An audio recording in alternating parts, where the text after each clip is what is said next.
El urinario, 1917, Marcel Duchamp.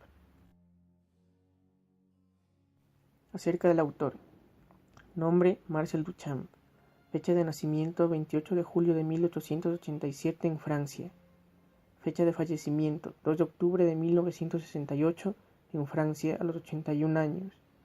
Áreas profesionales: ajedrecista, pintor, escultor y director de cine. Movimientos artísticos: cubismo, con la obra Retrato de ajedrez, 1911. Arte conceptual, dadaísmo, arte moderno, en las cuales cabe destacar las obras de La rueda de bicicleta, 1913, y La fuente, 1917. Análisis de temática. Las vanguardias históricas aparecen en el siglo XX como símbolo de protesta ante una sociedad conservadora, envuelta en constantes luchas. Como ejemplo podemos destacar la Primera Guerra Mundial, la Gran Depresión, la Segunda Guerra Mundial, la caída del Muro de Berlín, entre muchas otras.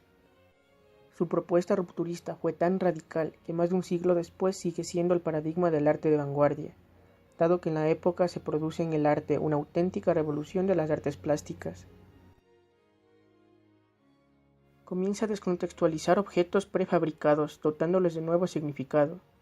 Ideó lo que él llamó los ready-mades, o esculturas realizadas con objetos existentes y vulgares, que fueron una de las aportaciones más importantes del arte del siglo XX.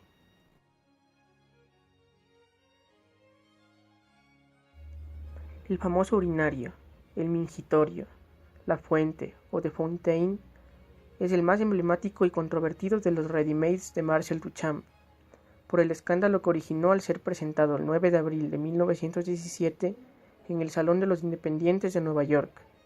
Duchamp se había limitado a escoger un utensilio corriente que al arrancarlo de su mundo cotidiano, de su ambiente de uso, lo coloca en uno de inutilidad, privándolo por completo de todo valor funcional.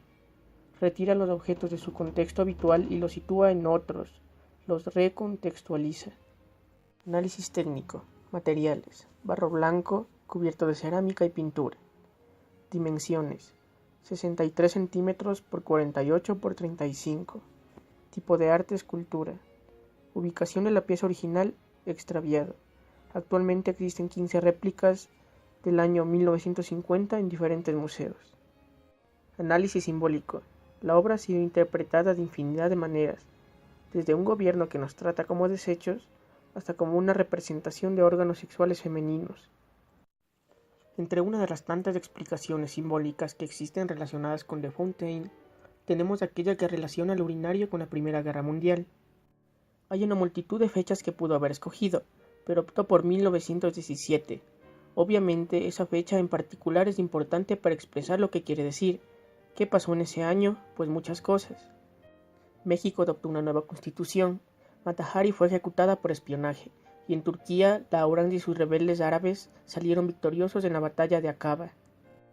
Lo que sí destaca en las noticias de ese año son las batallas de la Primera Guerra Mundial. A esas alturas de la guerra millones ya habían muerto.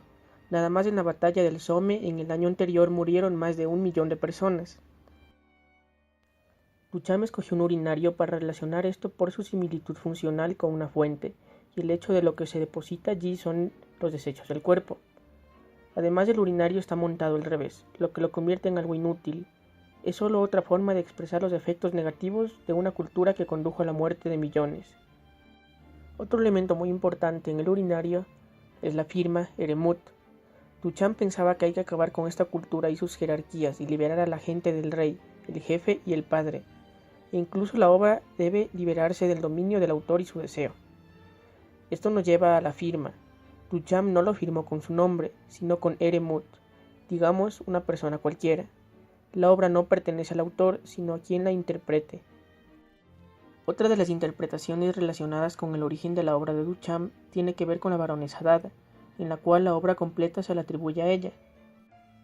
Elsa von Freytag, mejor conocida como la baronesa Dada, fue una excéntrica poeta, pintora, escultora y modelo de artistas.